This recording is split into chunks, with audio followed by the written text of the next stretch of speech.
अजीज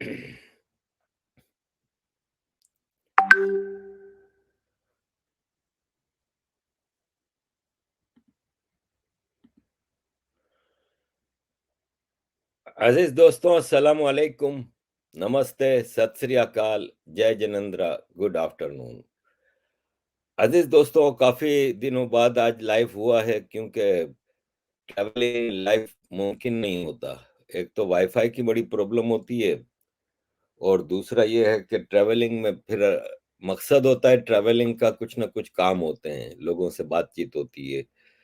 तो वो फिर अपॉर्चुनिटी मैं मिस नहीं करना चाह रहा था, इसलिए मैं ज्यादातर मेरा ध्यान अमेरिका के अफेयर्स के ऊपर था, लोगों से मिलने मिलाने पे था। तो वीडियोस और लाइव में गैप पड़ गया और उससे ये है कि जाहिर है मेरा नुकसान है। ये आपको पता है कि यूट्यूब पे काफी हद तक डिपेंडेंसी है, तो बहुत ज्यादा नुकसान हुआ है। अब किस तरह मामला चलेंगे ये तो आगे देखी जाएगी। फिल वक्त यह है कि इश्यूज की तरफ आते हैं। सवाल जवाब भी काफी होंगे आपके, तो ऑलरेडी सवाल आने शुरू हो गए हैं। तो अजीज दोस्तों, पाकिस्तान के हाल तो बहुत खराब हैं और आईएमएफ की जब भीख मिली थी तो शादियाने बजाए जा रहे थे कि पाकिस्तान निकल गया डिफॉल्ट के खतरे से, ये है वो है। डिफॉल्ट का खतरा बिल्कुल मौजूद है। पाकिस्तान की इंटरनेशनल मार्केट में मामलात खराब हैं, एलसी खुल नहीं रही हैं। पीआईए को कई जहाज ग्राउंड कर दिए गए हैं, पीआईए डिफॉल्ट हो गया है। आज पाकिस्तान की सिविल एविएशन अथॉरिटी ने 1 बिलियन रुपया पीआईए के अकाउंट में डाला है कि वो अपने डिफॉल्ट को बचा ले। तो इस तरह धक्का मार चीजें चल रही हैं। कह रहे थे $8 बिलियन हो गए हैं हमारे फॉरेन एक्सचेंज रिजर्व और अगस्त के एंड तक हम 15 बिलियन तक ले जाएंगे। अब 7 बिलियन पे आ गए हैं। आर्मी चीफ स्मगलर्स और उनके खिलाफ एक्शन ले रहे हैं। किसको मामू बना रहे हो भाई? अगर छोटी मोटी स्मगलिंग की बात करते हैं तो वो तो आप रोक ही लोगे, लेकिन जो बड़ी स्मगलिंग है वो तो खुद आर्मी कर रही है। ईरान से डीजल, पेट्रोल, डॉलर की स्मगलिंग, ये सब चीजें तो आर्मी कर रही है। सब ड्रामे। फिर इलेक्ट्रिक चोरों को पकड़ेंगे। इलेक्ट्रिक चोरों को कहां से पकड़ोगे भाई? पूरे पाकिस्तान में है इलेक्ट्रिक चोर। और तुम छोटे छोटे चोरों को अगर पकड़ोगे कि एक आम आदमी है जिसने अपने घर में कुंडा लगाया हुआ है, बेचारे का बिल इतना आ रहा है जितनी उसकी सैलरी नहीं, उसको तो तुम पकड़ रहे हो। बड़े बड़े टेक्सटाइल मिल्स और बड़े बड़े इंडस्ट्रियल यूनिट्स हैं जो बिजली की इतनी चोरी करती हैं कि पूरी एक लोकेलिटी आम आदमियों की उतनी बिजली चोरी नहीं करती, उनको तुम पकड़ नहीं रहे हो। हिना रब्बानी खर के ऊपर बिलियंस ऑफ रुपीस में इलेक्ट्रिसिटी के बिल ड्यूज हैं उसकी टेक्सटाइल मिल्स के। हिना रब्बानी खर। और उसको किस्तें बांधी हैं 100 और कुछ रुपए की, जो मेरा ख्याल है 500 साल में जाकर पूरी होंगी किस्तें। ऐसे लोगों को नहीं पकड़ रहे क्योंकि ये इनके चमचे इनके पैरोल पे हैं। तो मामला पाकिस्तान के सुधरने का चांस बिल्कुल नहीं है। पाकिस्तान ने तबाह होना है, तबाह हो गया है। आप ये देखें कि बगल में भारत में G20 का पूरा एक पूरी दुनिया मौजूद थी। दुनिया के मतलब पूरा यूरोपियन यूनियन था, पूरा अफ्रीकन यूनियन था, पूरा साउथ अमेरिका था, अर्जेंटाइन, ब्राजील वगैरह। अर्जेंटाइन और ब्राजील मिला के 80% साउथ अमेरिका बनता है। इसके अलावा एशिया के सारे कंट्री थे और पाकिस्तान में मातम था। आर्मी चीफ अपनी डुगडुगी बजा रहे थे। तो ये तो हालत है इस वक्त पाकिस्तान की इंटरनेशनल स्टैंडिंग की। जिस सऊदी अरब के शहजादे का पिछले कई महीनों से ढंढोरा पीटा जा रहा है कि $25 बिलियन लेके आ रहा है, इन्वेस्टमेंट करेगा। भाई एक इन्वेस्टर है ना, वो इन्वेस्टमेंट के लिए देखता है कि बेटर अपॉर्चुनिटी कहाँ है। उसको जहां बेटर अपॉर्चुनिटी मिलेगी वहां इन्वेस्ट करेगा। जाहिर है वो अगर कंपेयर करेगा इंडिया पाकिस्तान, तो पाकिस्तान तो दूर दूर तक कोई इन्वेस्टमेंट के लिहाज से एटमॉस्फेयर नहीं है। फिर रिक्वेस्ट की गई कि आप इंडिया से वापस जाते हुए हमारे ऊपर से गुजरेंगे तो थोड़ी देर के लिए ही रुक के जाएं। उसने कहा नहीं, खल्ली वल्ली, टाइम नहीं है हमारे पास। तो ये स्टैंडिंग है। क्रिकेट में ये हाल है कि एशिया कप में जा रहे थे तो ऑलरेडी सोच लिया था कि एशिया कप तो हम जीत जाएंगे, वर्ल्ड कप का भी यही सोचा हुआ है। हमारे पास बाबर आजम है, हमारे पास हारिस, शाहीन और नसीम की फास्ट बॉलिंग है, हम जीत जाएंगे। वर्ल्ड कप तो हमारा है, एशिया कप तो हमारा है। एशिया कप में चौथे नंबर पे आए। नीचे ग्रुप जो था उसमें नेपाल और छोटी छोटी टीमों को तो हरा दिया, और जब बड़ी टीमों की बात आती है तो चूना हो गया। इंडिया श्रीलंका दोनों ने हरा दिया, और एंड ऑफ द डे नतीजा ये निकला कि पाकिस्तान बांग्लादेश से भी नीचे आ गया ग्रुप स्टैंडिंग में। फाइनल ग्रुप जो था, नमाजें पढ़नी है, तबलीगें करनी है, तो फिर आप क्रिकेट तो खेलने से रहे। आप कोशिश करें, मस्जिदों में जाके तबलीग वबलीग करें, वही रिजवान का काम है, वही बाबर का काम है, वही मुल्लाओं का काम है इनका। ऊपर से चीफ सिलेक्टर किसको बनाया है? इंजमाम उलग को, जो इन सब का बाप है तबलीग में। तो ये अजीज दोस्तों, पाकिस्तान इस वक्त सोशली, मॉरली, इलेक्ट्रिक के बिल, पेट्रोल, और पेट्रोल कल 26 रुपया बढ़ाया। एक दिन में 26 रुपया कभी नहीं बढ़ा। ये केयर टेकर गवर्नमेंट आई है, केयर टेकर गवर्नमेंट ने आते ही, अभी डेढ़ महीना हुआ है इनको, आते ही 20 रुपया बढ़ाया, फिर 26 रुपया बढ़ाया। इतने धड़ल्ले से इलेक्ट्रिसिटी, गैस और पेट्रोल के भाव बढ़ रहे हैं, और कोई कोई बोलने वाला नहीं है, क्योंकि ये मुर्दार कौम है। इस कौम ने अपने राइट्स के लिए उठना नहीं है। ये दुनिया की सबसे मुर्दार कौम है, ये कह रही है और मारो और मारो। मतलब सरकार इस वक्त भाव पे भाव हर चीज का बढ़ा रही है, आम आदमी खुदकुशियां कर रहा है। रोज की कई खुदकुशियों की रिपोर्ट आ रही है। इन हालात में आप कैसे कह सकते हैं कि पाकिस्तान बच गया या पाकिस्तान बच जाएगा? पाकिस्तान के बचने के कोई 0% चांस है। और जिस हिसाब से फिर जंगें चल रही हैं, बलूचिस्तान में फुल फ्लेज वॉर है, केपीके में बलूचिस्तान से बड़ी वॉर चल रही है। इन दोनों ने पाकिस्तान आर्मी का बाजा बजाया हुआ है। उधर से अफगानिस्तान, तालिबान पूरे बॉर्डर पे जमा हो चुके हैं, कह रहे हैं घर में घुस के मारेंगे। ये इतनी बड़ी पावर इंडिया से लड़ने की बात करते हैं, ये अफगानिस्तान से नहीं लड़ पा रहे। अफगानिस्तान ने इनके घुस के इनके इलाके में चौकी बनाई है,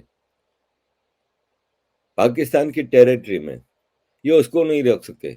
अब दूसरी चौकी बना रहा है अफगानिस्तान की तालिबान, वो उसको भी नहीं रोक पा रहे। और उनको रोका तो उन्होंने फायरिंग की, 4 मार दिए इनके पाकिस्तान के। ये जंग करने के काबिल ही नहीं रहे, ये अफगानिस्तान से नहीं लड़ सकते, ये इंडिया से लड़ने की बात कर रहे हैं। इंडिया से ये बस वही टेररिज्म कर सकते हैं, प्रॉक्सी वार्स कर सकते हैं। अब जिनीवा का सेशन चल रहा है, जिनीवा में तकरीरें करेंगे, प्रोटेस्ट करेंगे, पाकिस्तान भारत के मुसलमानों के साथ खड़ा है, पाकिस्तान कश्मीर की आज़ादी के लिए खड़ा है। अरे जाके देखो भारत के कश्मीर में क्या हो रहा है। भारत का कश्मीर इतना तेजी से तरक्की कर रहा है, वहां की आवाम खुश है। अब ये टेररिज्म करके वहां पे वापस वो करना चाह रहे हैं। और मैं समझता हूं कि एक आध दो वाकयात अगर ऐसे हो गए ना, तो फिर भारत को पीओके पे हमला करने से कोई नहीं रोक सकता, और अमेरिका को भी फिर मजबूरन पीछे हटना पड़ेगा। क्योंकि असल भारत को खतरा अमेरिका से है। खतरा से मतलब भारत पीओके का मसला सॉल्व इसलिए नहीं कर रहा कि अमेरिका अभी तक बीच में बैठा हुआ है। चाइना का इतना मसला नहीं है। तो ये पाकिस्तान की जंगी पॉलिसी है, अंदरूनी तौर पे तबाह हाल है। मिस यूनिवर्स के वो हो रहे हैं, इसमें मिस यूनिवर्स पाकिस्तान पहली बार एक इलेक्ट हुई है, एक कराची की क्रिश्चियन लड़की, और वो मिस यूनिवर्स वर्ल्ड में, मिस यूनिवर्स के जो फाइनल में पाकिस्तान की तरफ से पहली बार, अब उस पे सारे मौलवी खड़े हो गए। बच्चों को मस्जिदों में रेप किया जा रहा है, उस पे एक मौलवी नहीं बोल रहा। दो बड़े आला किस्म के मौलवी पकड़े गए हैं पिछले एक हफ्ते में बच्चे के रेप में, मस्जिद के अंदर। उस पे इन लोगों को कोई शर्म नहीं, उस पे एक मौलवी नहीं बोलता। लेकिन जब बात आती है इस किस्म के वाकयात की जिसमें पाकिस्तान थोड़ा प्रोग्रेसिव नजर आए, तो उस पे नहीं बोलेंगे, फौरन आ जाएंगे कि नहीं मिस यूनिवर्स गैर इस्लामी है, ये है वो लड़की बेचारी इंतहाई शरीफ लड़की है, कराची की, क्रिश्चियन है, मुसलमान की तो किसी की हिम्मत नहीं थी कि आगे बढ़े, शरीफ लड़की। और उसने ये भी ऐलान किया कि मैं बिकनी नहीं पहनूंगी, ये करूंगी वो करूंगी। इसके बावजूद ये Islamic Republic of Pakistan, blasphemy होगी, पूरा पाकिस्तान पत्थर लेके पहुंच जाएगा, तबाहियां मचाएगा, आग लगा देगा, जला देगा, घरों को आग लगा देगा। फैसलाबाद की हालत खराब है, फैसलाबाद में क्रिश्चियन कोई अपने घर पे नहीं रह रहा। मैं इस पे एक वीडियो बना रहा हूं, उसमें बाकायदा दिखाई गई है क्रिश्चियनों की पूरी आबादी के घर खाली हैं, सब गायब हो गए, कहाँ गए किसी को नहीं पता। कुछ दूसरे शहरों में अपने रिश्तेदारों के यहाँ चले गए, कुछ इधर उधर छुप के रह रहे हैं, कितनों को मार दिया है किसी का पता ही नहीं है। This is Pakistan.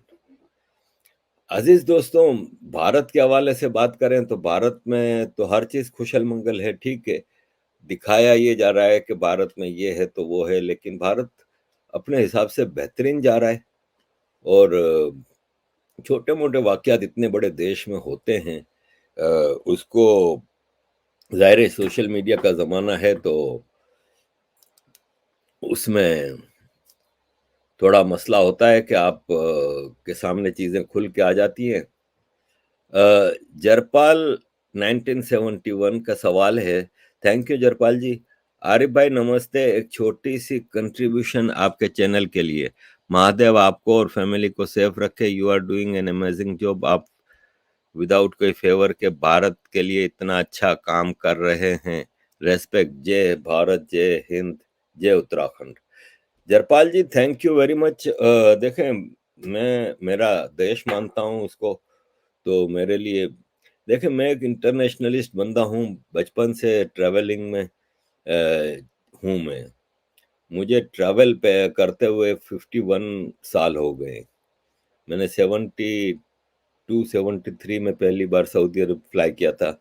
इसके बाद से जिंदगी पूरी ट्रैवलिंग में, और खोज खाज के मैंने ये देखा कि मैं लंदन में रह रहा हूँ, मैं फ्रांस का नेशनल हूँ, बेल्जियम में मेरी बेटी पैदा हुई, हॉलैंड में बेटा पैदा हुआ, मैं कराची में पैदा हुआ, लेकिन खोज मुझे ये बताती है कि भारत इज माय देश, और भारत से बिलोंगिंग ही मेरे लिए एटर्नल पीस है।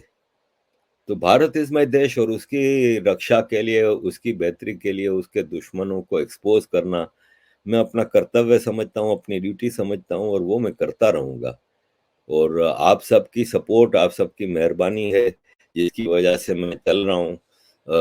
मेरा यूट्यूब इस महीने, पिछले महीने भी बहुत ख़राब गया, और इस महीने तो हद से ज़्यादा ख़राब जा रहा है। तो मेरा क्या हाल होगा ये तो एंड ऑफ द मंथ में पता चलेगा। फिल वक्त मैं कल से रेगुलर आपके सामने वीडियोस रखूँगा। और सफ़र अब भारी पड़ जाता है तो ज़रा थक गया था, और अभी भी थकावट है, तबीयत, पूरा जिस्म पेन में है, बुखार चढ़ता उतरता रहता है, लेकिन बहरहाल अब काम है सो काम तो करूँगा। तो ये सिचुएशन है। मेरा ख्याल है सवाल जवाब की तरफ ही जाते हैं, ताकि ये है कि डायरेक्ट सवाल जवाब लोगों के काफ़ी हैं। विकास भाई धन्यवाद, और कुमार सत्यम धन्यवाद। नमस्कार आरिफ सर, आपने जवान देखी, बहुत strong social and political message दिया है। भाई साहब, मैंने अरसे से फिल्में देखना बंद की हुई है, इतना टाइम ही नहीं मिलता। मैं क्रिकेट नहीं देख पा रहा, जो कि मेरा वो है। अब मैं यहाँ पे, हमने स्काई स्पोर्ट्स लिया हुआ है 25 पाउंड महीने का। अब वो जितने मैच देखो तो इंडिया के मैच कम ही दिखाता है स्काई। अभी एशिया कप वो दिखा रहा है ऑस्ट्रेलिया का जो चैनल है बीटी, अब बीटी कहाँ से लाऊं मैं? बीटी का महीने का 25 पाउंड अलग से दो।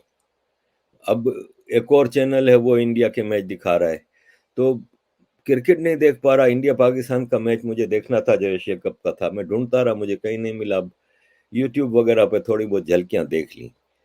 तो मैं फिल्में तो अरसा ही हो गया मैं सिनेमा नहीं गया। मेरा बेटा मुझे कह रहा था कि जवान जाना है, जवान देखनी है, तो मैंने उसको कहा था हाँ। मैं जब अमेरिका में था तो इसने मुझे कहा कि आप मेरे साथ जवान देखने चलोगे। मैंने कहा वैसे तो मैं इन शाहरुख सलमान वगैरह की फिल्में नहीं देखता, लेकिन मसला ये है कि मैं इन लोगों से इतनी नफरत नहीं करता जितनी मैं तुमसे मोहब्बत करता हूँ।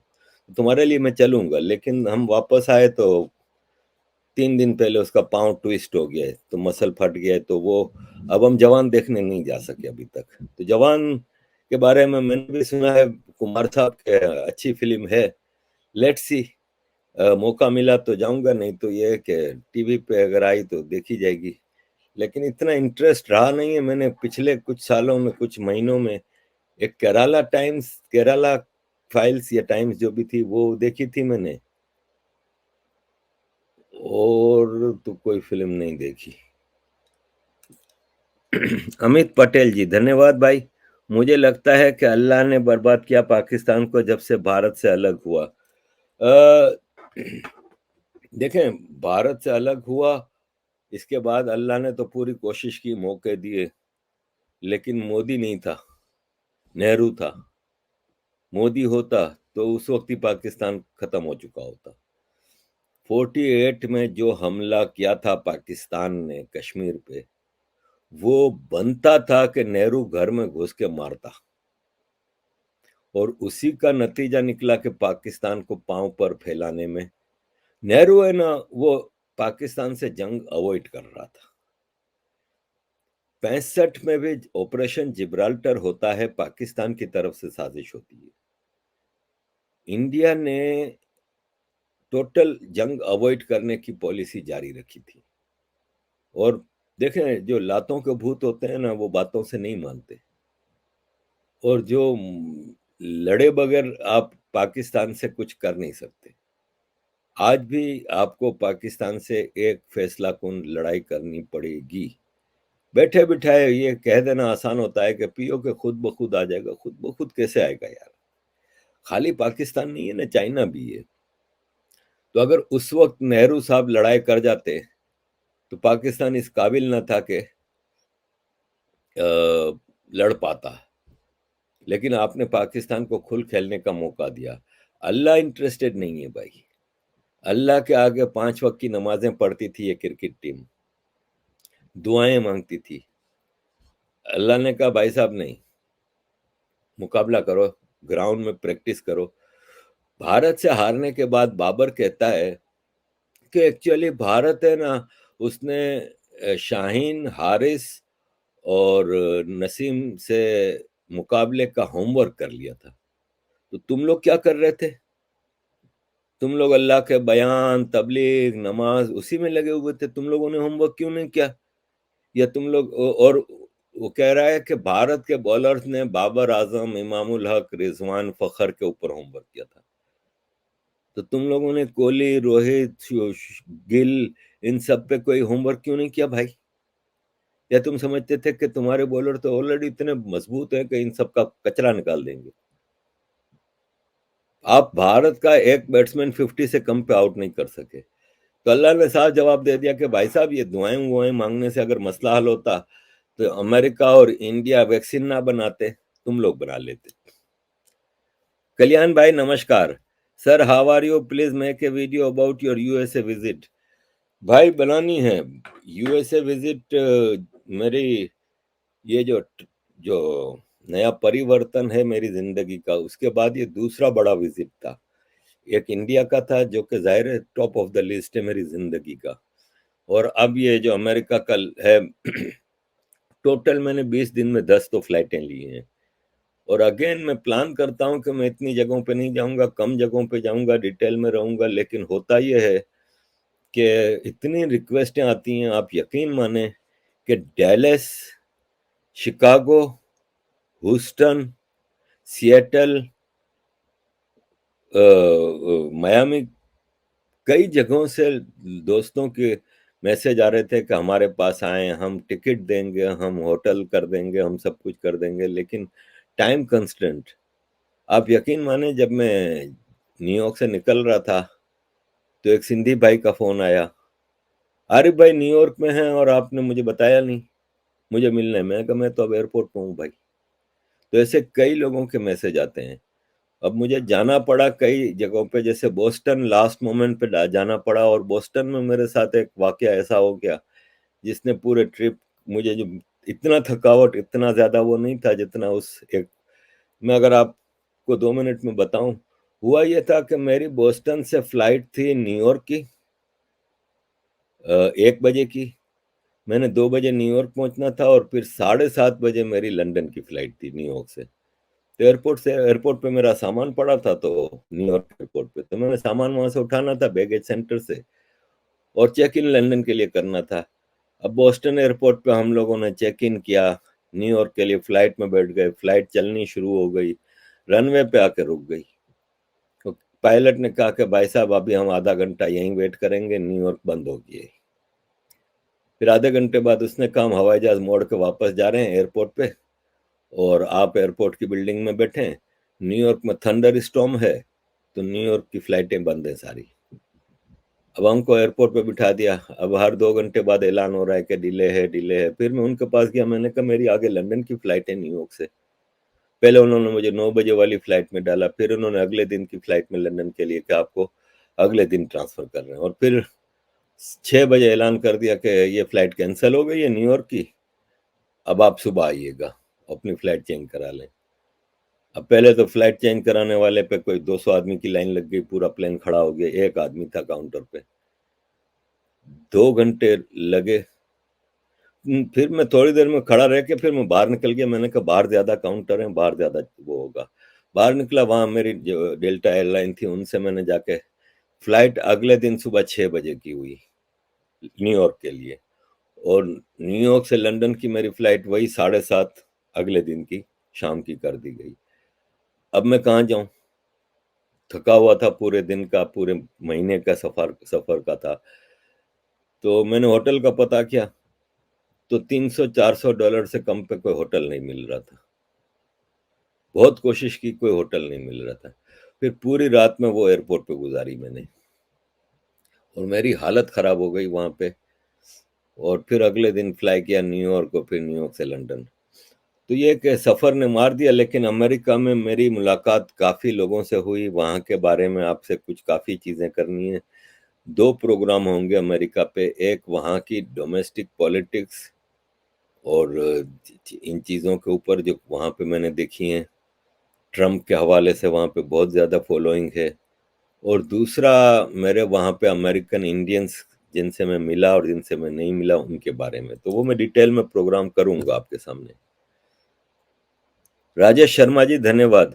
आरएफ जी, कांग्रेस और इंडिया अलायंस ने 12-14 न्यूज एंकर्स के डिबेट्स में जाने से मना कर दिया, इसमें आपको क्या विचार है? देखें,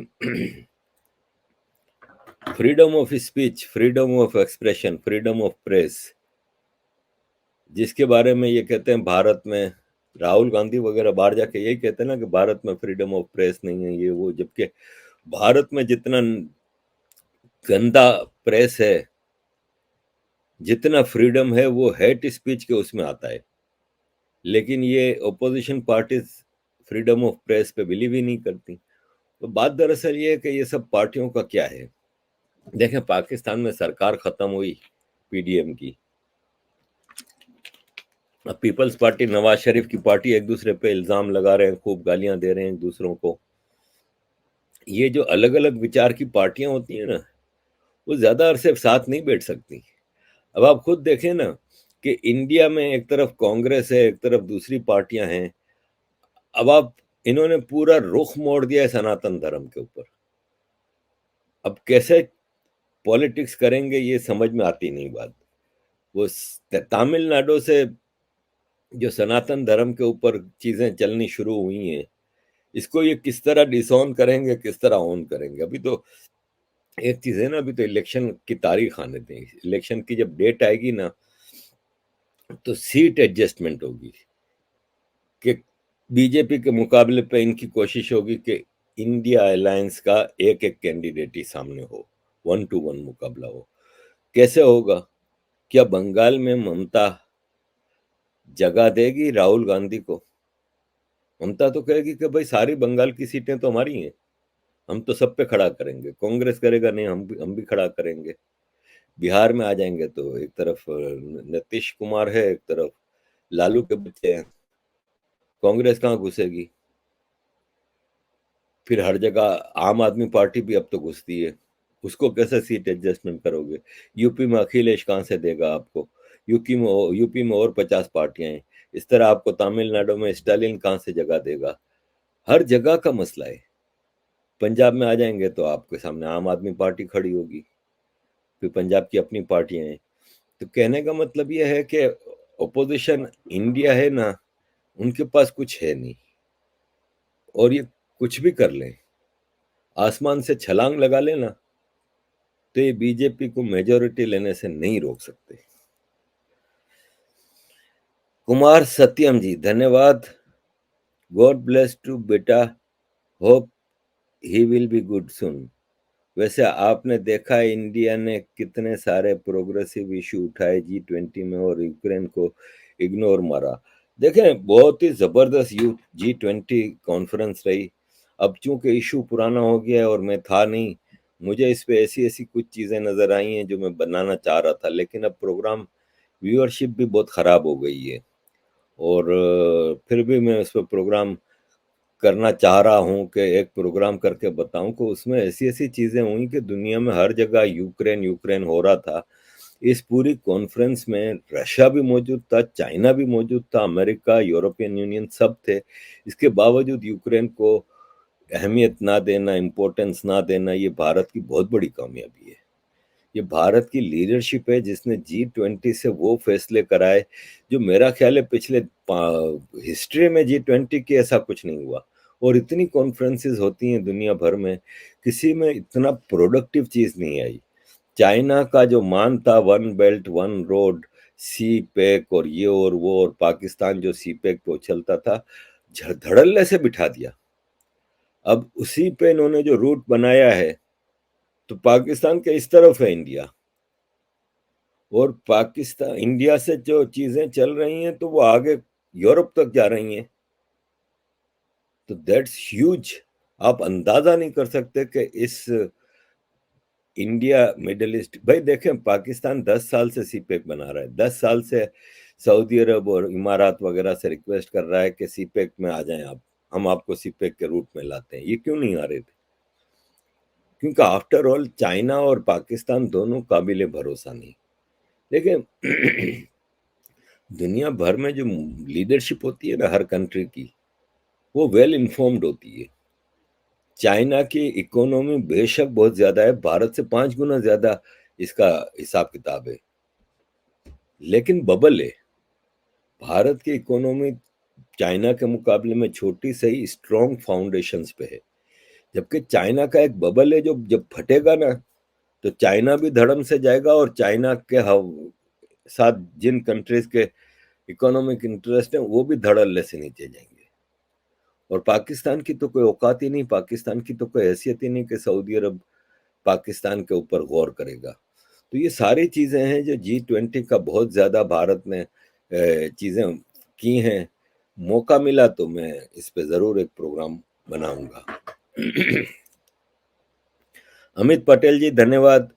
sir ji, I would like to see more Muslim like you, sometimes I feel you are more Indian than Pakistani. Of course, I am more Indian than Pakistani.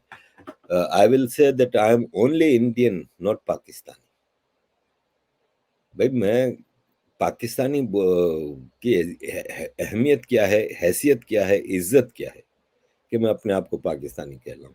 मेरे पास एक स्ट्रॉन्ग आर्ग्यूमेंट है जो कि सपोर्ट करता है कि मैं इंडियन हूँ। नेशनलिटी, मैंने दुनिया में इतनी चीजें देखी हैं कि नेशनलिटी का मुझसे क्या फर्क पड़ता है। मैं फ्रेंच नेशनल हूँ, मुझे गर्व है कि मुझे फ्रांस ने मौका दिया है। एक अजीम मुल्क है, अजीम सिविलाइजेशन है, सोसाइटी है, कल्चर है, लेकिन स्टिल मेरी बिलोंगिंग इंडिया के साथ है। यतिन तिवारी जी धन्यवाद। दादा you sound exactly like my old friend from Rajkot, love your contact. जी राजकोट ज्यादा दूर नहीं, वही मट्टी है, वही लोग हैं हम। Thank you Yatin ji. Ahmed Shahzad, sir I am from Karachi. बहुत नाजुक सूरत हाल है, मुल्क के लोग छोड़ के जा रहे हैं, क्या जुल्म खत्म होगा? सारी ऐश पंजाबी कर रहे हैं टैक्स का। भाई इस पे तो बातें हो ही रही हैं अहमद भाई। और जुल्म खत्म नहीं होगा जब तक कि जालिम खत्म नहीं होगा, और जालिम को खत्म करना पड़ेगा। इसके लिए आपको देखें, इतना मजबूत जालिम है कि इसने पूरा पाकिस्तान बेच के कम से कम फौज के ऊपर इतना पैसा लगाया है कि वो सिविलियन से लड़ सके। फौज भी इस काबिल नहीं है कि भारत तो छोड़े अफगानिस्तान से नहीं लड़ सकता, लेकिन सिविलियंस ज़ाहिर अनआर्म्ड होते हैं, इनके ऊपर ये पूरी अपनी ताकत से हमला करते हैं। बंगालियों, बलोचों के ऊपर, पठानों के ऊपर, सिंधियों के ऊपर, मुहाजिरों के ऊपर। तो जब तक ये पंजाबी फौज का जुल्म उस वक्त खत्म होगा जब तक ये फौज नहीं खत्म होगी, और उसके लिए थोड़ी बहुत कोई बाहर से सपोर्ट चाहिए। लेट्स सी अहमद भाई क्या होता है। आप सफर कर रहे हैं, it's sad. Pawan Kumar, what do you think of Middle East economic corridor? Is it to counter BRI और सीपेक? दोनों एक ही हैं, बीआरआई और सीपेक। सीपेक एक छोटा पार्ट है बीआरआई का, और बीआरआई का तो ठप्पा गोल हो गया है, क्योंकि वो पूरी दुनिया को जोड़ना चाहता था बीआरआई। और अभी तो 10 साल से प्लानिंग ही चल रही है, यहाँ पे इन्होंने करके भी दिखा दिया। अब इस पे काम भी शुरू हो जाएगा। अब इसमें यूरोपियन यूनियन और सऊदी अरब वगैरह शामिल हैं, इमारात वगैरह, इसराइल है। तो ऑब्वियसली पैसों की कमी होगी नहीं, सीपेक की तरह नहीं होगा। दूसरा क्या है कि देखें, करप्शन तो हर चीज में होती ही हो, उसमें कोई शक नहीं, लेकिन सीपेक की जो करप्शन थी ना, वो मेस्मराइजिंग थी। मतलब खुल के पैसा खाया पाकिस्तान आर्मी और चाइनीज आर्मी ने, खूब पैसा खाया। और सीपेक नाम का जो इनका प्लान था, पेपर पे ही है, ग्राउंड पे 10 साल बाद भी थोड़ी बहुत जो सड़कें बनी थी वो भी पिछले साल के सैलाब में बह गई हैं। जबकि बीआरआई के पास इतनी जबरदस्त इन्वेस्टमेंट है, इतना स्ट्रॉन्ग इंफ्रास्ट्रक्चर बनाने का। Europe, Israel, middle east, India, 4 strong block हैं जिनके दरमियान ये चीज बनेगी। तो आप सोचें कि कितना स्ट्रॉन्ग होगा। एक तो फाइनेंशियल कमी नहीं है, दूसरा करप्शन का चांस कम है। सऊदी अरब, इमारात, यूरोपियन यूनियन, इजराइल, इंडिया, तो करप्शन का चांस कम है। और मैं समझता हूं कि एक जबरदस्त चीज है सीपेक, तो इसके आगे कुछ भी नहीं है। कल्याण जी, sir, your prediction almost accurate that at present time Asim Munir declared the undeclared martial law in Pakistan. He engaged in almost all departments in Pakistan, instead the security of Pakistan. जी इस पे मैंने कल एक video बनाई थी और बताया था डिटेल में कि पाकिस्तान में अनअनाउंस्ड मार्शल लॉ चल रहा है, और यही मार्शल लॉ है जिसको के लेके पाकिस्तान में आर्मी हर चीज इस वक्त कर रही है। इस वक्त सिर्फ और सिर्फ आर्मी आपको नजर आएगी। बाकी जो पपेट केयरटेकर गवर्नमेंट है, इनकी कोई हैसियत नहीं है। जलील अब्बास जिलानी है, फॉरेन अफेयर्स मिनिस्टर बनाया है इसको। होम मिनिस्टर सरफराज बुगटी, जितने भी मिनिस्टर हैं वो आर्मी के डिक्टेशन पे चलते हैं। आज DG ISI lieutenant general Nadeem Anjum को एक्सटेंशन मिल गई, वरना इसका टर्म पूरा हो चुका था, लेकिन अब उसको एक्सटेंशन मिली है। तो ये सेटअप चलेगा। और आसिम मुनीर पाकिस्तान की हिस्ट्री का शायद आखिरी मार्शल लॉ एडमिनिस्ट्रेटर नजर आता है। और अभी आसिम मुनीर ने और इस करंट सेटअप ने जाना नहीं है दूर दूर तक। हर्ष श्री जी, सर G20 सक्सेस के बाद बहुत से ओपोजिशन के लोग को आग लगी है। ये लोग मोदी नफरत में एंटी इंडिया हो जाते हैं, ऐसे लोगों को कैसे डील करें? ये तो नई बात नहीं है। मोदी विरोध में भारत विरोध ये करते आए हैं। भाई G20 तो अभी है। मोदी जी अमेरिका गए थे तो वो पहुंचा हुआ था, राहुल अमेरिका। अभी G20 चल रहा था तो ये इधर यूरोप में। अब ब्रसल्स प्रेस क्लब में सबसे पहले ये गया, यूरोपियन यूनियन और यूरोपियन पार्लियामेंट सब ब्रसल्स में है। मैं 20 साल रहा हूँ ब्रसल्स। 20 साल जब मैं बेल्जियम पहुंचा था तो ब्रसल्स प्रेस क्लब में एक भी पाकिस्तानी जर्नलिस्ट नहीं होता था। आज इनका कब्जा है। 15-20 सो कॉल्ड जर्नलिस्ट पहुंचे हुए हैं जिनको कुछ नहीं आता था। एक लड़का था, मैं जब अजाइलम सेंटर में रहता था तो वो मेरे साथ रहता था। वो घर घर सामान पहुंचाता था, मजदूरी करता था। मौका लगा वो जंग का रिप्रेजेंटेटिव बन गया। और वहां पे जो दूसरे पढ़े लिखे थोड़े बहुत लोग थे उनसे आर्टिकल लिखवा के जंग में छपवाता था अपने नाम से। ऐसे ऐसे जर्नलिस्ट बन गए हैं। अब ब्रसल्स प्रेस क्लब में पाकिस्तानी जो 18-20 जर्नलिस्ट हैं उनसे 2 मिनट बात कर ले, आप उनका कैलिबर अंदाजा हो जाएगा। और जब राहुल गांधी की खबर आई कि ब्रसल्स प्रेस क्लब में वो प्रेस कॉन्फ्रेंस करने जा रहा है, तो मैं तो पाकिस्तानी बेल्जियम के पाकिस्तानियों के ग्रुपों में हूं ना, खुशियां मना रहे हैं, अरे देखो आया, अब हमारे को यहाँ से इंडिया के खिलाफ काफी चीजें मिलेंगी। ये पाकिस्तानी जर्नलिस्ट जो बेल्जियम में हैं उनके अल्फाज हैं। क्या Rahul Gandhi Brussels press club में प्रेस कॉन्फ्रेंस कर रहा है, अब हमें इंडिया के खिलाफ काफी इंफॉर्मेशन मिलेगी। यानी राहुल गांधी इंडिया के खिलाफ इंफॉर्मेशन दे रहा था। और फिर वो ब्रसल्स प्रेस क्लब में आप देख लें, सारे पाकिस्तानी जर्नलिस्ट बैठे थे। और इसको आप देखें अमेरिका में भी और अब यूरोप में भी इसके साथ वही लोग हैं जो इंटरनेशनल डायस्पोरा में लेफ्ट के, कम्युनिस्ट ब्लॉक के, जॉर्ज सोरोस टाइप के लोगों के जो एक ग्रुप है ना, वही ग्रुप इसके साथ साथ रहता है।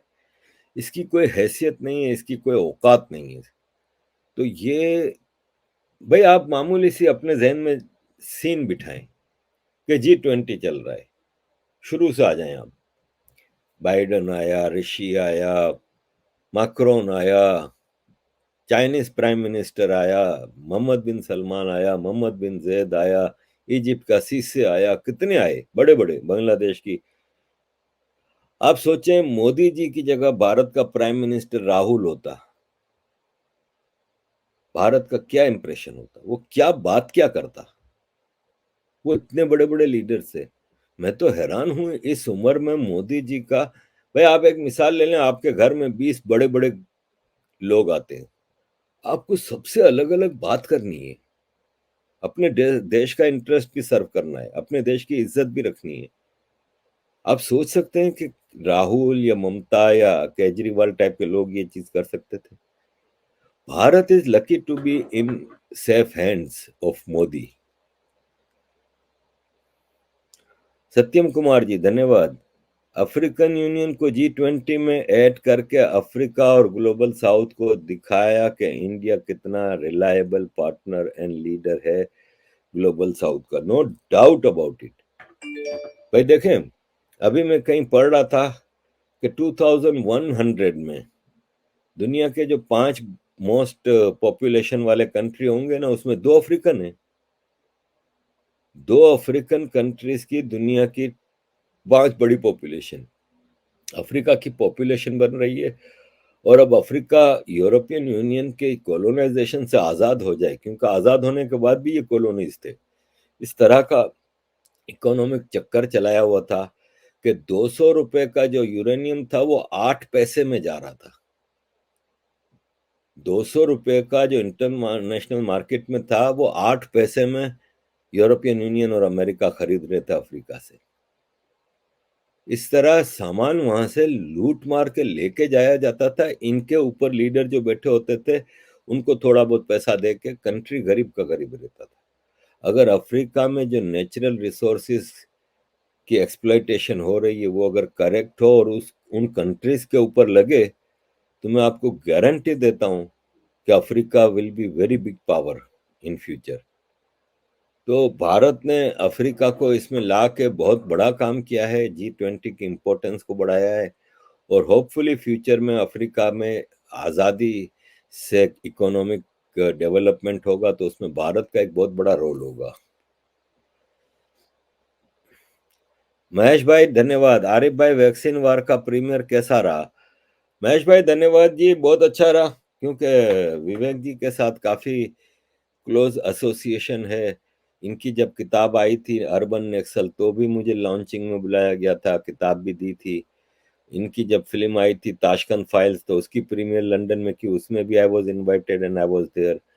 दिल्ली में मैं लास्ट ईयर था तो कश्मीर फाइल्स की प्रीमियर में मुझे दिल्ली में दावत दी गई थी, मैं वहां पे था। और अब मैं न्यूयॉर्क में था 3 सितंबर को, तो फिल्म का प्रीमियर था। फिल्म बहुत जबरदस्त है और खास तौर पे चूंकि हम खाली मैं ही नहीं, पूरी दुनिया कोविड में इन्वॉल्व थी, विक्टिम भी थी और इन्वॉल्व थी। एक एक वक्त की खबर रखते थे, आज ये वैक्सीन आई, आज ये किट आई, आज ये टेस्टिंग किट आई, आज फलां आया, ढुमका आया।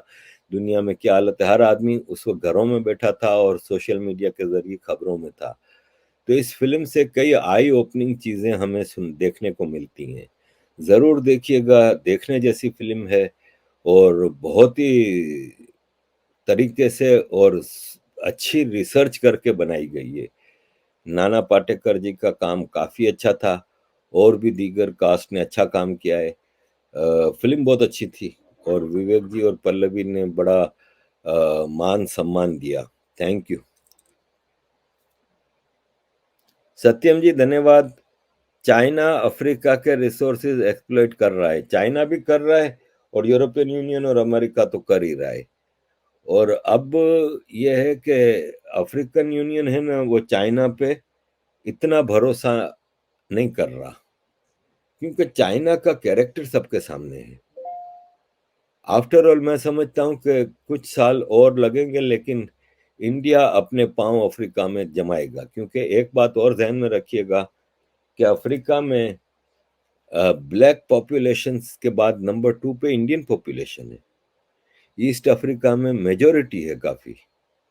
फिर कई कंट्रीज हैं जिनमें साउथ अफ्रीका में, वेस्ट अफ्रीका में इंडियन ओरिजिन के काफी लोग हैं। तो मैं समझता हूँ अफ्रीका में इंडिया को पांव जमाना चाहिए और जमाएगा। हिरोन में ईश्वर,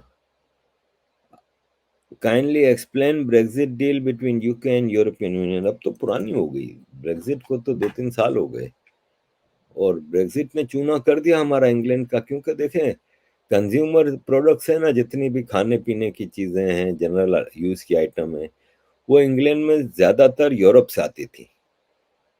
80 to 90% यूरोप से आती थी। और यूरोप से आने का मतलब ये था कि वो टैक्स फ्री होती थी। तो लेकिन जब आप ब्रेग्जिट हो गया और यूरोपियन यूनियन छोड़ दिया तो अब वो चीजें टैक्स के साथ आती हैं। तो अगर आप 20% टैक्स लगा दें तो 20% हर चीज की महंगाई बढ़ गई ना। तो ब्रेग्जिट ने हमारा चूना तो कर दिया है, लेकिन ये ब्रिटिश है ना, ये अपने नाम, अपने अतीत, अपनी अलग आइडेंटिटी पे बहुत मान रखते हैं और इसके लिए ये किसी के साथ बैठने को तैयार नहीं है। और आज इसका नतीजा आप देख लें, कश्तियां भर भर के माइग्रेंट आ रही हैं। ये ब्रेग्जिट से पहले तो नहीं हो रहा था इतना, अब कश्तियां भर भर के माइग्रेंट आ रही हैं।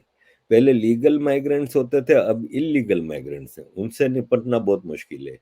ब्रेग्जिट इसलिए लगाया कि वहां से रोमानिया से, बल्गारिया से, इधर उधर से, पोलैंड से, ईस्ट यूरोप के भर भर के बॉर्डर फ्री हो गया है तो आ रहे हैं इधर।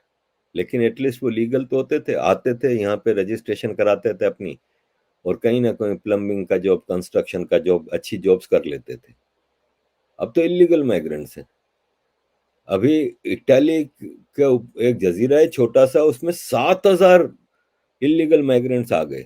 इतनी सारी कश्तियां एक साथ, 7,000 एक छोटे से जजीरे पे। वहां इमरजेंसी डिक्लेयर कर दी गई है। अब आप इनको क्या करोगे? इसी तरह इंग्लैंड में रोज की दर्जनों कश्तियां आ रही हैं। उतरते हैं किसी भी सी रिजोर्ट पे, सी बीच के ऊपर लोग लेटे हुए हैं, कश्ती आकर रुकती है, भम भम भम भाग के शहर में घुस जाते हैं। आपको पता ही नहीं आपके मुल्क में कौन रह रहा है, क्या कर रहा है। तो ब्रेग्जिट के बड़े नुकसान आते हैं, मैं पहले इस पे एक डिटेल्ड वीडियो बना चुका हूं। Pawan Kumar, what is the message behind Anantnag terror attack? Is Pakistan trying to start war at LOC or it's a stunt to unite Pakistani awam against non-Muslims? देखें, कोशिश तो हो रही थी, पाकिस्तान ने टेररिज्म का रास्ता रोका नहीं है। पाकिस्तान टेररिज्म की पॉलिसी को कंटिन्यू किए हुए है। कोशिश तो अरसे से हो रही थी कि टेररिज्म को कंटिन्यू करें JNK में, लेकिन भारत की फोर्सेस काफी स्ट्रांग थी, इंटेलिजेंस नेटवर्क काफी स्ट्रांग था। तो आपको पता है आए दिन टेररिस्टों से इनकाउंटर होते रहते थे। ये कामयाब हो गए इस बार एक। तो पाकिस्तान का ये कोई ये नहीं है कि अचानक पाकिस्तान ने किया, पाकिस्तान मुसलसल कोशिश करता रहा है। बाकी ये है कि ये किसी चीज का वार वार का कोई स्टार्ट नहीं है। पाकिस्तान ये करता रहेगा, भारत का सब्र आजमाता रहेगा। मैसेज इसके पीछे कुछ नहीं है। कश्मीर में मिस वर्ल्ड का मुकाबला हो रहा है, कश्मीर में G20 की कॉन्फ्रेंस हुई अभी मिनिस्टर लेवल की। कश्मीर में भारत इतनी ज्यादा एक्टिविटी कर रहा है तो एक खौफ फैलाने की कोशिश है, लेकिन कामयाब नहीं होंगे। हर्षरी जी, सर ऑपोजिशन कह रही है इलेक्शन के टाइम पे ही अटैक होते हैं, क्या सर्जिकल स्ट्राइक देख रहे हैं पाकिस्तान में? थर्ड इंडिया की तरफ से देखें, ओपोजिशन कह रही है तो कहने दें। इलेक्शन में तो अभी 1 साल पड़े, तो अभी इलेक्शन का टाइम कहाँ है कि आप कह रहे हो कि इलेक्शन के टाइम पे। तो बाकी रहा सवाल, भारत में तो हर साल 4-5 इलेक्शन होते हैं, अभी हो रहे हैं ना मध्य प्रदेश में। यही तो सबसे बड़ा मसला है भारत का, कि पूरा साल इलेक्शन ही होते रहते हैं।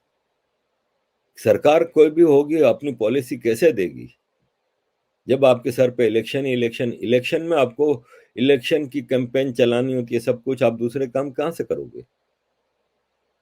तो भारत में इस प्रॉब्लम, कई प्रॉब्लम्स हैं भारत में जो सॉल्व करने जैसे हैं, जो 1947 से चले आ रहे हैं। उसमें खराबियां बड़ी हैं, घटी नहीं है। तो one election, one day one election में सहूलत है। एक दिन में पूरे इलेक्शन करा लें, या 5 साल में 2 इलेक्शन कराएं। एक दिन करा लें सेंट्रल गवर्नमेंट का, फेडरल गवर्नमेंट का, एक दिन में सारी स्टेट का करा लें। 1 साल कराया, जैसे 2024 में है इलेक्शंस फेडरल सेंट्रल, आप 2026 में रख दें सारी स्टेट के इलेक्शन, एक दिन में सारी स्टेट को फारिग कर दें। या 2024 में ही जिस दिन सेंट्रल इलेक्शन है उसी दिन, एक दिन जा रहा है आदमी, एक की जगह 2 वोट दे देगा। यही होता भी है, पाकिस्तान जैसी बनाना रिपब्लिक में भी यही होता है। तो इलेक्शन के टाइम अभी दूर है, पाकिस्तान को जब मौका मिलेगा पाकिस्तान ये काम करेगा। कुणाल ठंकी ji, sir what is this new old order? Is the west is deciding and declining and Asia rising? जी जी, एशिया तो राइजिंग है ही इस वक्त। देखें, एशिया में इंडिया चाइना तो 2 बड़ी पावर्स हैं ही। एमर्जिंग पावर्स में इंडोनेशिया साइलेंटली आगे बढ़ रहा है, वो तेजी से पीसफुली आगे बढ़ रहा है इकोनॉमिकली। सऊदी अरब बहुत तेजी से और पीसफुली आगे बढ़ रहा है। बाकी ईरान, इराक, लीबिया, ये एशिया के स्ट्रॉन्ग कंट्रीज में होते थे जो अमेरिका दुश्मनी में तबाह हो गए हैं। तो ये है कि जापान भी एशिया की एक स्ट्रॉन्ग इकोनॉमी है, साउथ कोरिया है, ताइवान है। तो जी एशिया तेजी से, यूरोप में दरअसल क्या है कि यूरोप कोलोनाइजेशन की वजह से टॉप पे था। यूरोप की अपनी प्रोडक्शन कुछ नहीं, यूरोप की अपनी नेचुरल रिसोर्सेज कुछ नहीं। आज भी यूरोपियन कंपनीज की इतनी प्रोडक्शन नहीं है कोई, और इनकी कंपनियां भी ऑफशोर और इधर उधर टैक्स सेविंग के लिए इन्वेस्टमेंट होती है। अब एक मिसाल है कि गारमेंट्स की जितनी बड़ी बड़ी चेन स्टोर्स हैं, उनका गारमेंट्स बांग्लादेश में बनता है।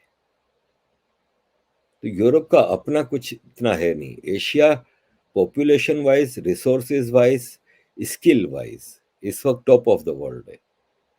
अमेरिका के ऊपर मैंने तफसील से आपको बताना है कि America America is very strong.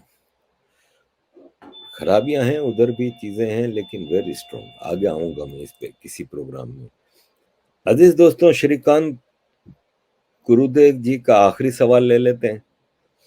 Imran Khan के लिए, इमरान खान के क्या हुआ कि वो वापस आएगा? नहीं आएगा वापस। भाई वापस ही लाना होता तो इतनी सारी एक्सरसाइज की क्या जरूरत थी? दूसरा, क्या इतना जिद्दी आदमी है, आर्मी को नहीं पता कि वापस आके वो बदले लेगा? तो उसको वापस लाने का कहीं से कोई चांस नहीं है। और इमरान खान वापस नहीं आता। इमरान खान अभी काफी जेल में सड़ेगा और इसके बाद इसका मामला खत्म हो जाएगा।